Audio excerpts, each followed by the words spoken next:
Hi, everybody.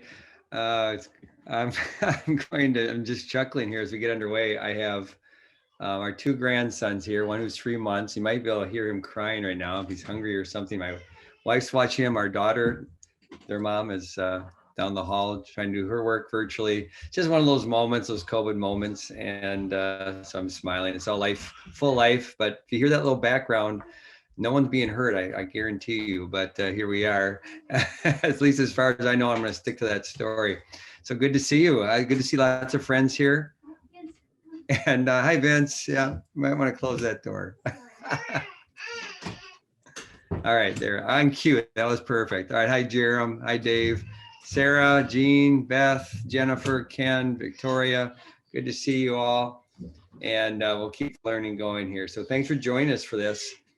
If you, I know everyone has been in this spot, so I'll just roll right through it. So if you haven't seen it yet, just because you got on here, I'm going to put in the chat one more time. The Bitly link has you, will have the screen, actually all the slides and resources for, I think this is the sixth meeting in the series now. And a lot of you have been coming here regularly, which is great. And I'm going to just silence the mics here for a few. Okay. So then as we get in the chat, I'll just put in again, this Bitly link, which will get you the resources. And if you put that as a tab, again, you want to go to session 6 or whatever today's session is, again, and you will get the slides and such if you want. Okay. So let's get underway as we go. And we're going to definitely have you talking about this and engaging in several ways. This idea of developing optimism and a growth mindset. One of my favorite topics, I'm sure yours too, particularly needed for this time. So we want to start with this idea that you are a well. You are well. Again, that concept, because again, people come because they thirst, and they come to you because they thirst for so many things. They thirst for knowledge, they thirst for resolution, they thirst for just someone to have a listening ear. Again, that and untold many other things.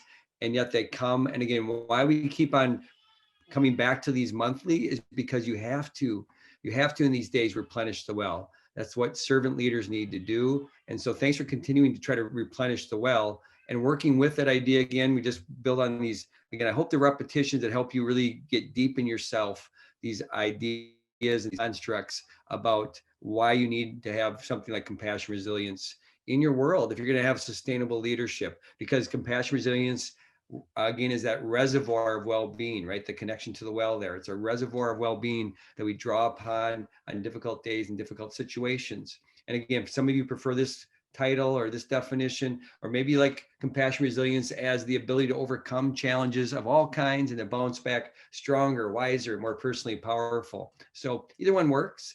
Again, but you're feeding the good wolf here. You're feeding the part of you that can be serving of others and be generous with others and not feel resentful or overwhelmed or what have you. And so if you're feeling any of that today, that's okay too. Let's come and replenish that whole part of you inside and find some ways. Again, what we're going to do today is really try to develop optimism despite challenge, and to really find that growth mindset and to find a way just to build that in is just a way to be all the time, or most of the time at least. So as I mentioned, we're on session 6 here. And so this has been the series.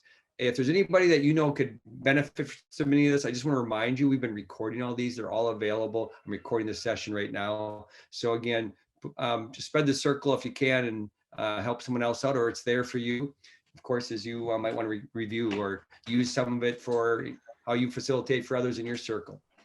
So on this topic today of optimism and mindset, I want to show you a few segments from this TED Talk video. And I think this gentleman is talking about the global warming crisis and his role in trying to solve that at the UN. But when I watched this, I thought, COVID, you could be talking about COVID here. You'll see it here. I'm just pulling some clips that with the COVID mindset, I think it really provides some insight, particularly in our topic here. So keep that in mind. He's going to give you a few ways that these trials actually are some of the best things if you get your mind right, to get really deep and powerful and to make some real transformation happen. So enjoy. I'm going to show the first clip for about 1.5 minutes, and then after that, I'll show you another one for about 3 minutes. So here we go in the first one.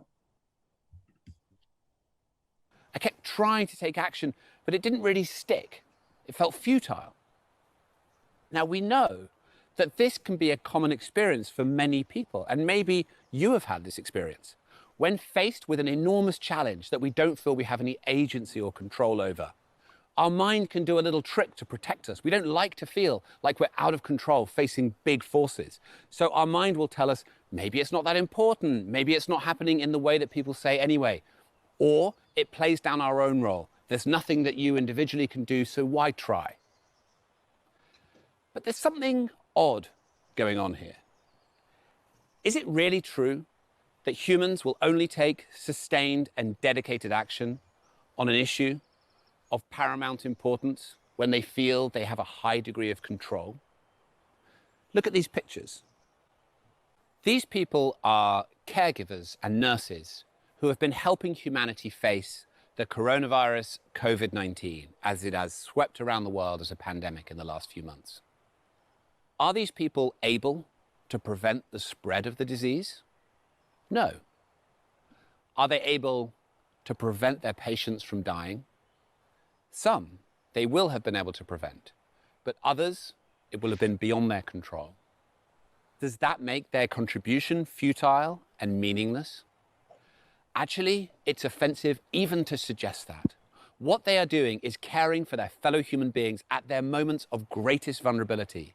And that work has huge meaning, to the point where I only have to show you those pictures for it to become evident that the courage and humanity that those people are demonstrating makes their work some of the most meaningful things that can be done as human beings, even though they can't control the outcome.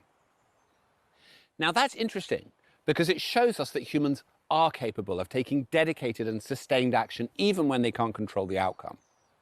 But it leaves us with another challenge. We're going to get into that challenge next. How do you actually do something with it with a historical context? So that's the first part. I'll show you this piece now. He tries to give you a historical context and how that, I think to me, it reinforces that we are in that kind of a window now and leadership matters more than ever. So again, a few more insights here, and then we're going to get you some chance to talk and make sense of it. So enjoy this second part. Of dealing with the climate crisis in a sustained manner. There is a way that we can do this. A powerful combination of a deep and supporting attitude, when combined with consistent action, can enable whole societies to take dedicated action in a sustained way towards a shared goal. It's been used to great effect throughout history. So let me give you a historical story to explain it. Right now, I'm standing in the woods near my home in southern England. And these particular woods are not far from London. 80 years ago, that city was under attack. In the late 1930s, the people of Britain would do anything to avoid facing the reality that Hitler would stop at nothing to conquer Europe. Fresh with memories from the First World War, they were terrified of Nazi aggression and would do anything to avoid facing that reality. In the end, the reality broke through. Churchill is remembered for many things, and not all of them positive. But what he did in those early days of the war was he changed the story the people of Britain told themselves about what they were doing and what was to come. Where previously there had been trepidation and nervousness and fear, there came a calm resolve. An island alone, a greatest hour, a greatest generation. A country that would fight them on the beaches and in the hills and in the streets. A country that would never surrender. That change from fear and trepidation to facing the reality, whatever it was and however dark it was, had nothing to do with the likelihood of winning the war. There was no news from the front that battles were going better, or even at that point that a powerful new ally had joined the fight and changed the odds in their favor. It was simply a choice. A deep, determined, stubborn form of optimism emerged, not avoiding or denying the darkness that was pressing in, but refusing to be cowed by it. That stubborn optimism is powerful. It is not dependent on assuming that the outcome is going to be good or having a form of wishful thinking about the future. However, what it does is it animates action and infuses it with meaning. We know that from that time, despite the risk and despite the challenge, it was a meaningful time full of purpose. And multiple accounts have confirmed that actions that ranged from pilots in the Battle of Britain to the simple act of pulling potatoes from the soil became infused with meaning. They were animated towards a shared purpose and a shared outcome. We have seen that throughout history. This coupling of a deep and determined stubborn optimism with action. When the optimism leads to a determined action, then they can become self-sustaining. Without the stubborn optimism, the action doesn't sustain itself. Without the action, the stubborn optimism is just an attitude. The two together can transform an entire issue and change the world. We saw this at multiple other times. We saw it when Rosa Parks refused to get up from the bus.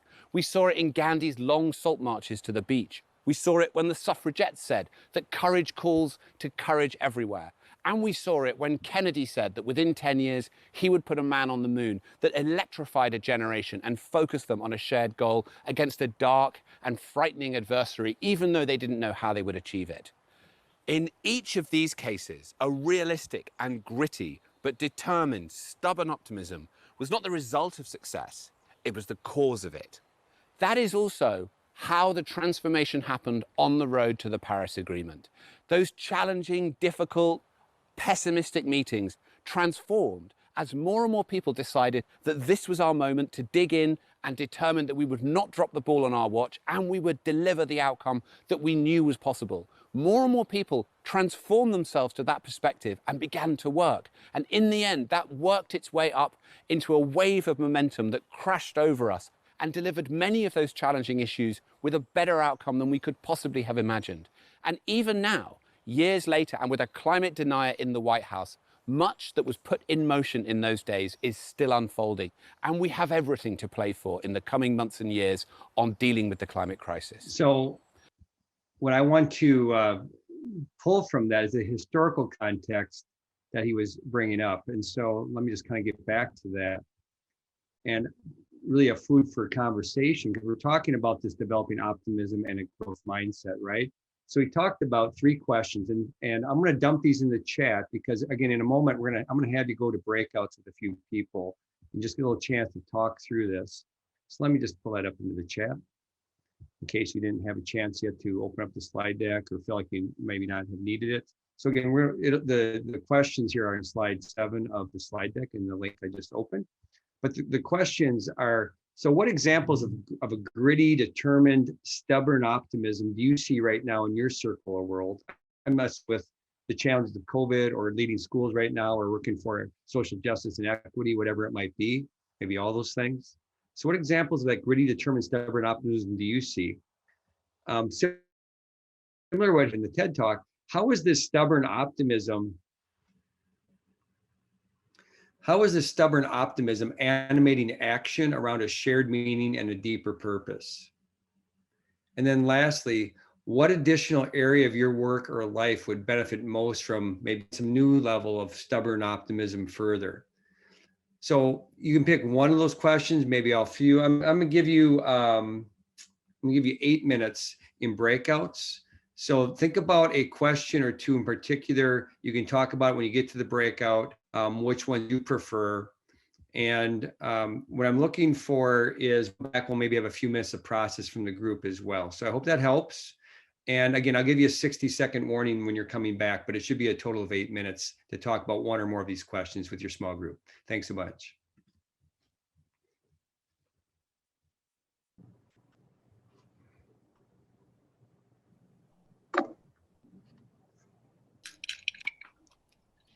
All right, welcome back, everybody. And thanks for the conversation you had with your group.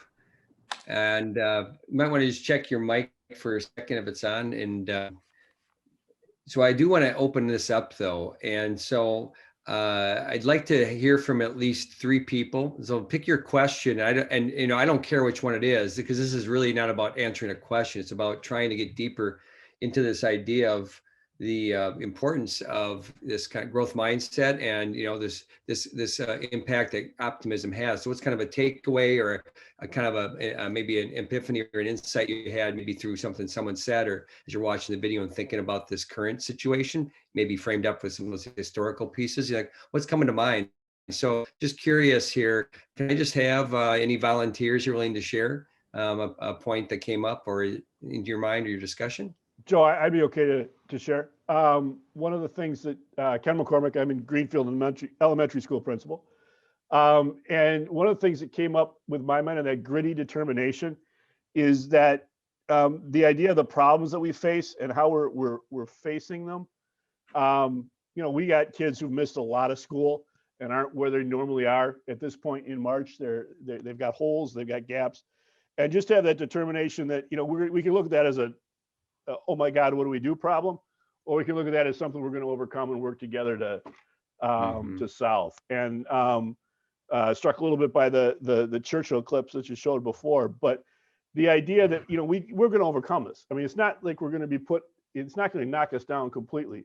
We got good teachers, we got good plans. We'll be able to fill these gaps over time. This is a problem that wasn't created today. We're not going to solve it in a day, but we can focus it and move forward over time and help these kids get to where they need to be and refocused in the right direction. I think it's just a matter of focusing how we frame that problem.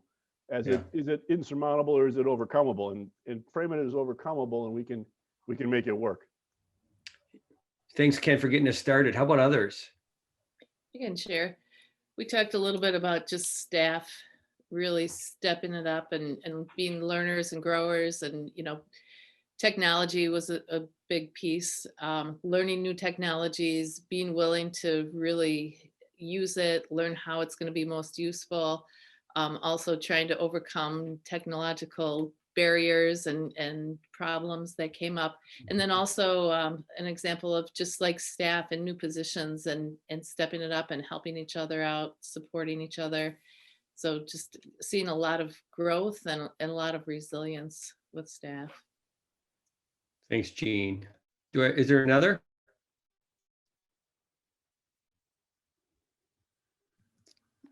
I was struck by something Jerem shared in our group. And I think it's just one of those, comes back to sometimes celebrating the small victories. And he had just mentioned, our students who keep showing up in spite of all the craziness, the kids who are coming every day or however many days we're allowing them in our buildings right now, like they show up, and that itself is a victory for them and for us. And maybe just taking a little time to yeah, we're here and that matters. So I liked that idea. Yeah, and the idea that, the stubborn optimism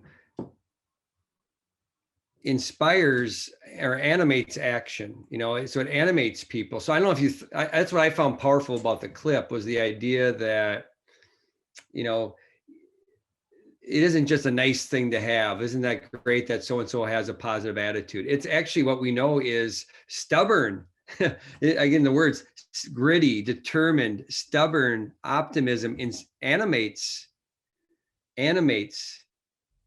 others to do things around a common purpose. I mean, it isn't always positive. You thought in Rosie, if you think about that video, I think he even used the phrase, one of the famous quotes is when, when Churchill's being incredibly realistic and he's just in real, he's saying, these are the times that try men's souls. But somehow that became inspiring because then he was acknowledging the challenge, the historical challenge here. And I'm a Lord of the Rings fan. Anybody else besides me? Some of the best movies ever made. And there's one part in one of the movies where a couple of them are talking, and just a couple of hobbits. This is going to seem weird now, probably, but they're one of them says to the other, like, "Do you think they're ever going to write a story about us?" Because they're talking about their stories all the time. And it's kind of almost like I'd say to you, like, you're going through a very historic period right now, and so what are you bringing to bear to this historic time? And for example, like, and how many different examples there, Rosa Parks, JFK, Churchill, you go through it, we're people of our times. We're all going to have our challenges. This is a big challenge right now.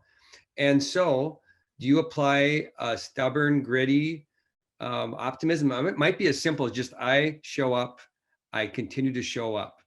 So I appreciate what you shared, Jennifer, because I think what Jeremy said there, that's an example of just some stubborn, let's frame it as optimism. Why not? And so, when you said earlier, Ken, you're saying about, how you frame it, exactly. I think the framing is in the optimism, in the perseverance, in the resilience, in the grace. But don't, again, think about just maybe one takeaway I just have you all think about, and I think it was the TED Talk particular key theme was that this kind of idea of determined, stubborn optimism, that sort of leadership mindset animates others around a deeper shared purpose of something they could never even think of lifting alone and working through alone. So I hope that inspires and encourages your heart, because it isn't just a nice thing to do, a positive thing to do. It's actually an incredibly effective thing to do when things are really hard, like they are now. So that's one idea of today. I hope that's a thought that can be helpful. And, I've had the chance to look at that video more than once. So again, I'd encourage you, you have the links. You can just go back and watch it, maybe share it with some others. There's some wonderful thoughts in there. And if you have more time, we take a little more time to play through it, but I want to do one more thing before we wrap up today. So, I've been coming back to this treasure trove of resources throughout the series, if you've been here regularly. The Compassion Resilience Toolkit for the partners, DPI, WISE group, and then also Rogers Memorial. One of the topics in there is this idea of growth versus fixed mindset. So just for a moment, just remind yourself the difference. You can see the definitions here on the screen where you see my cursor. So again, just silently review growth mindset versus fixed mindset.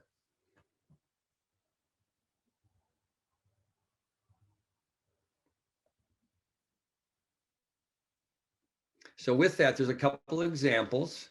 And so what I want to do is, a lot of these things, I believe, these are all can be developed in people. We know that. I mean, a mindset is not, well, I guess if you say my mindset's fixed, I'm just born an Eeyore, I'm going to always be an Eeyore. It's like that sort of thing.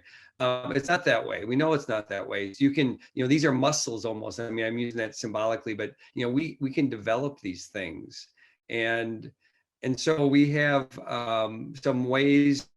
An activity like this can actually help people be more mindful about their mindset. So you see a couple examples here. So let's just walk through this, because I actually want to have you play around with this a little bit and give you a little bit of time. Let's just look at the examples first. So like one arena, you might see this idea of mindset, like, so in your school, this kid's challenging behavior, from a fixed mindset, one's challenging, always challenging. That's just the way Johnny or Juan or whoever is. Or is it a growth mindset? Behavior represents an opportunity to learn a skill or to solve a problem. So we have an opportunity here. Or maybe another topic of where you might see something like this show up in your school. The strategies that people use in teaching. Like a fixed mindset might say something, I'm sure you never heard this in your world before, but in my world, I've heard it some. If I've tried it before and it didn't work, I'm not happy about being asked to try it again. And that'd be a nicer way of hearing it than I've heard it sometimes. A growth mindset might be this, right? Like, hey, I can learn more about this strategy and maybe apply it in a new setting where it's going to take have some impact. So you can see the idea here. So there's so many ways that you can see this. And so what we're thinking about is, again, the first part of today was this idea of the value of this kind of gritty, determined, resilient optimism, the way it inspires and animates people for a deeper purpose. Now we just want to play around with the idea of mindset a little bit, because we kind of pair these two together. So with that, if you click on this slide, like I am, it'll actually take you. And again, just in case you don't have the slides able, I'm just going to put this in the chat too, which is the kind of activity I want us to play around with, it, kind of like the little sandbox here. So again, it's going to go in the chat. This is what you see right now on the screen if you click on the link in the chat. So just grab a row, and let's take maybe 6 minutes, 5 minutes, I don't know, maybe a few minutes. Just think of an area of your school where you see a statement made, which probably is indicating a fixed mindset, and then think about how that could be viewed from a growth mindset, because these are common problems. Go ahead, have a little fun. I'll be quiet and just see what people are doing, playing in the sandbox.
These are great. Just keep them coming. I just a fantastic job. If you want to go to a second one, or you see a topic that, oh yeah, I got another way of it that could be an express. Go ahead, have fun. We'll do another maybe minute and a half or so on this.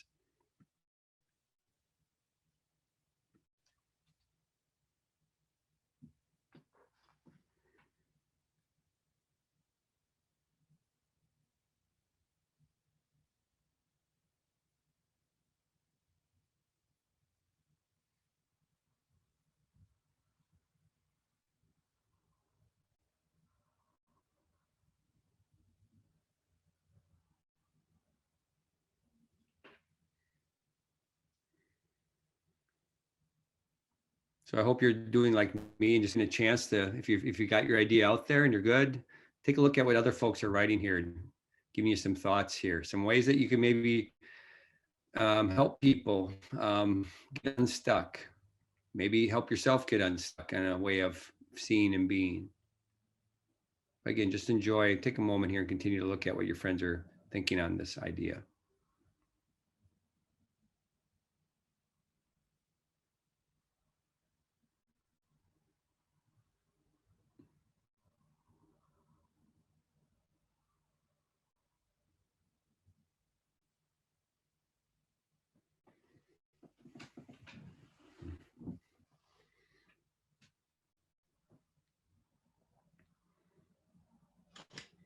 So again, I would just like to, part of my approach here is just to give you some ways of playing and kind of activating something. And, now you had a chance to, talk about that previous video. Now we're having a chance to actually take on some of the things that you hear, identify them as a fixed mindset perspective, help see how a shift can happen. Because again, this is a shift we all can make. It might have to be intentional. It might have to become something we work really hard to make the shift in, so it ultimately becomes the frame of mind we regularly bring and employ. Where the habit becomes a discipline and the discipline becomes the way of being. That's the idea. So as you look at this activity and what you guys created in what you folks created in maybe 3-4 minutes, any kind of insight, thought about that could be, just a sharing here and maybe even a reflection for how you might be able to use this in your own turf? Mic's open if anyone has a thought on that.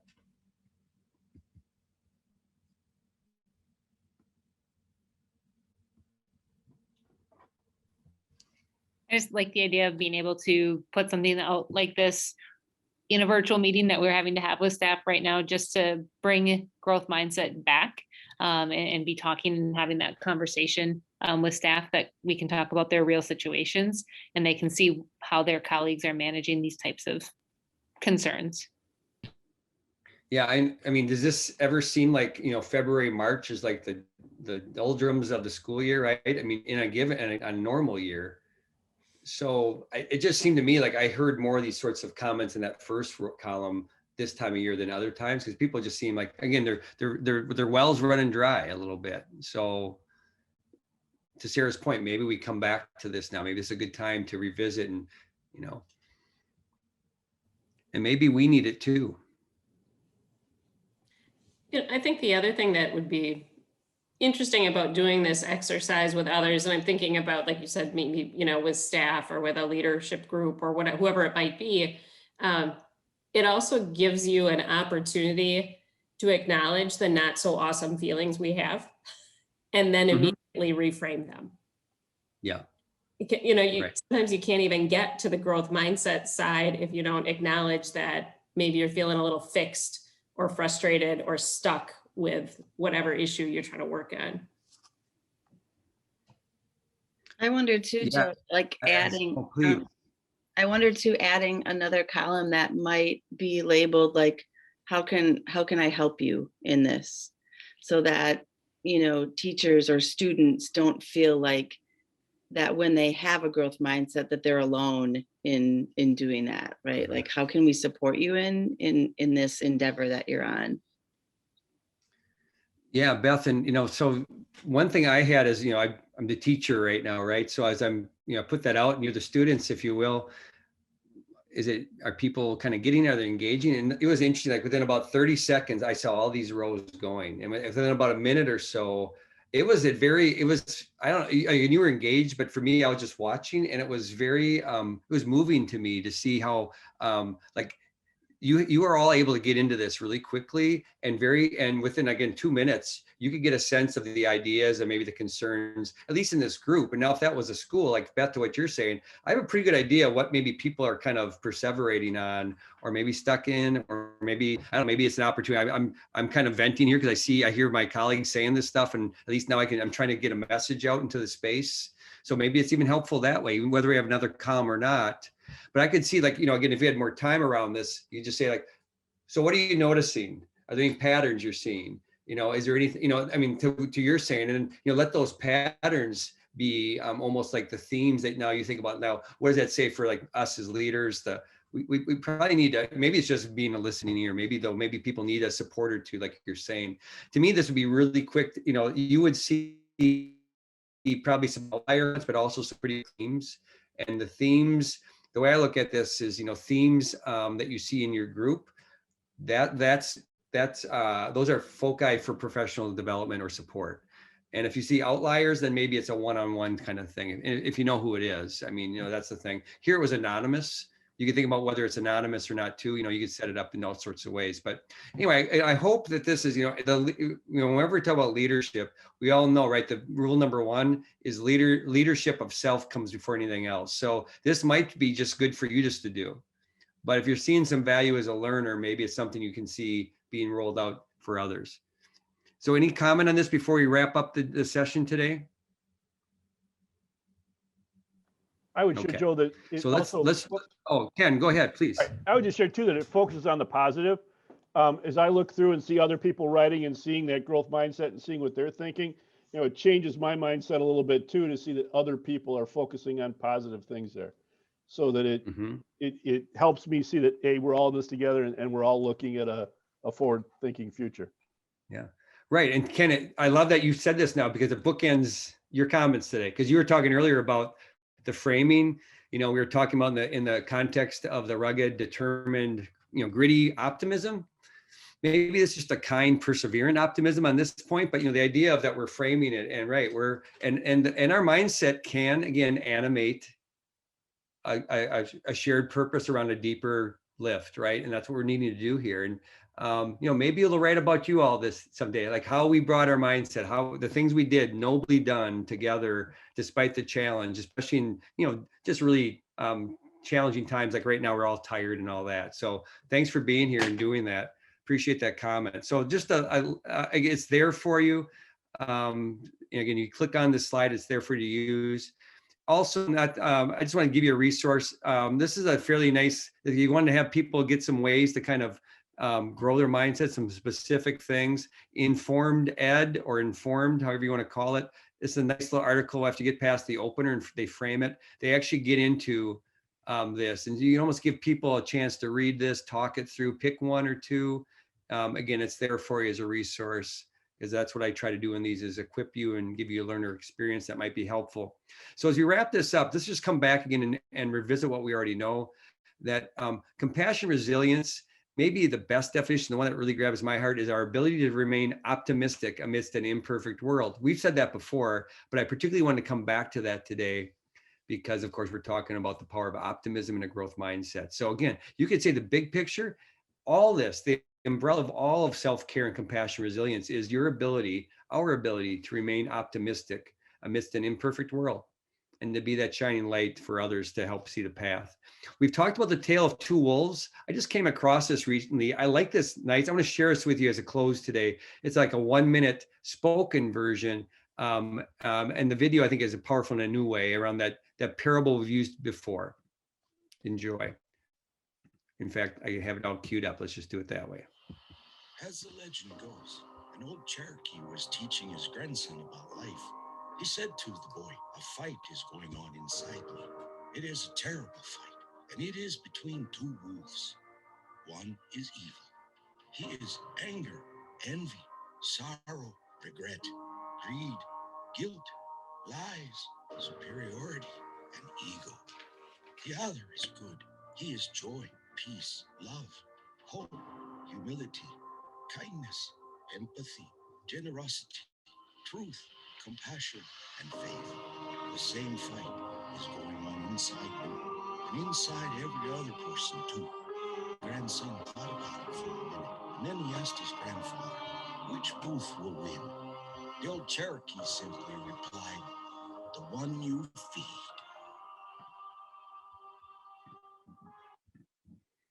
So again, if you like that, I kind of like that version of it. There's one more way to kind of connect with people, maybe connect yourself around that. So again, the bottom line is we got to replenish the well. We got to feed the good wolf. We got to do these things. They got to be disciplines. We got to take some time around it. So again, I hope you found something that was helpful today around building optimism and a growth mindset.